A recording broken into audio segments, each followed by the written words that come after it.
Hello, everybody. My name is Zachary Witham, and I'm here today on the St. Clair River to share a story with you. The story of the great sacrificial fish. And that is what the Ojibwe refer to this fish, because during the months of February, when there's very little food available, they would cut holes in the ice, and one of the few things they could eat was these fishes. They made their spawning runs upriver. Now, the fish I'm talking about today is, of course, the 6 different species of redhorse in the redhorse genus. We have the shorthead redhorse, the greater redhorse, the river redhorse, the black redhorse, the golden redhorse, and the silver redhorse. Now, don't feel bad if you guys can't tell these things apart. A lot of biologists even have a hard time telling these things apart in their more juvenile stages. But if we look over here, we see these ones have more red hues in their tail compared to these ones which have more silver and blue hues. You can also tell these fish apart by the way their dorsal fins are shaped, also with the way the tails are shaped. They range from the eastern half of the United States all the way down from Georgia up to Canada. They mostly eat invertebrates like bugs, they eat mollusks, that sort of stuff.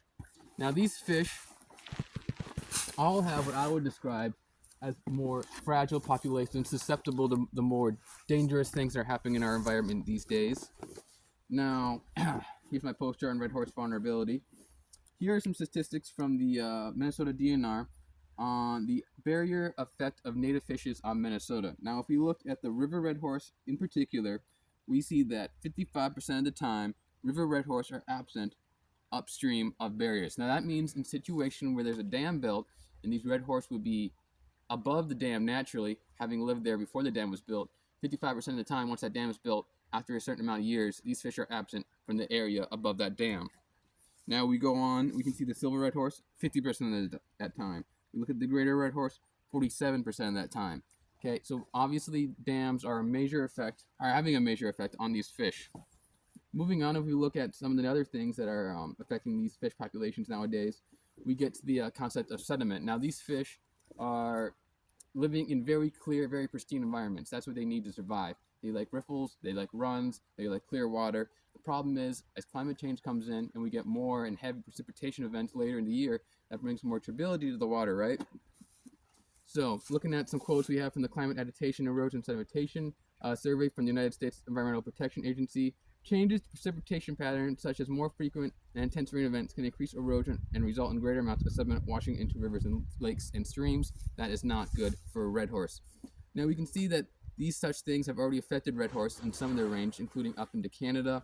We see that populations appear to be lost from several number of rivers up in the area around Quebec. They're considered common in the 1940s in the St. Lawrence around Montreal. Redhorse are very rare there, due to a series of 4 dams that block access to 4 sections of rapids, what they need to spawn.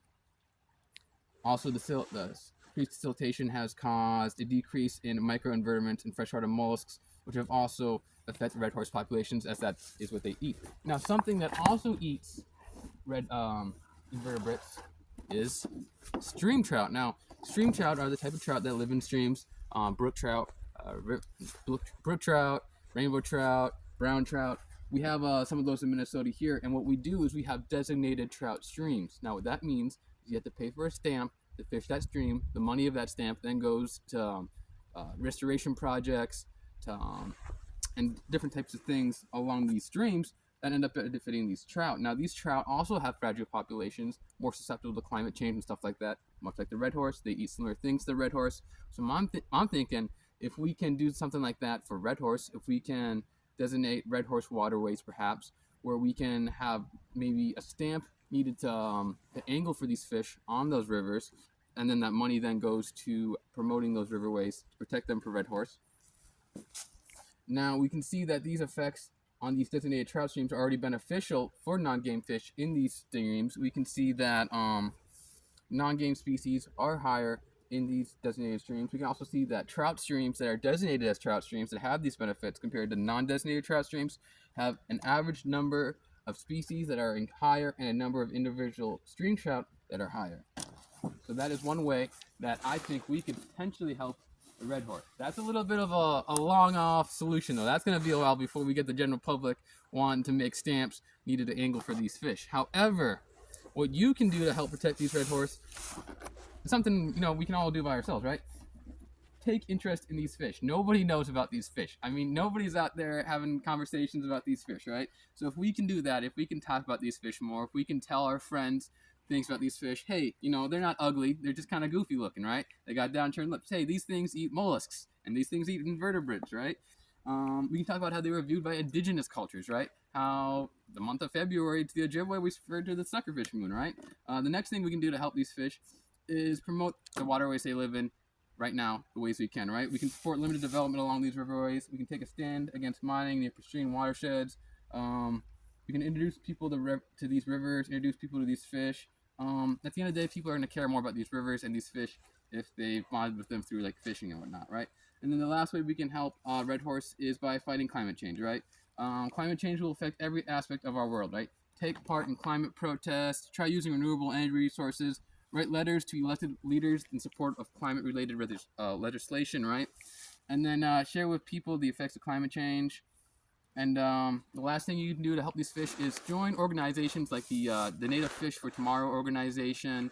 They're a big one. They just had their first annual what was it? First annual Native Fish Fest, right? I mean, that sounds pretty exciting to me. I wish I could have gone, right? So do stuff like that and just talk about these fish, and we can do some great things for them in the future.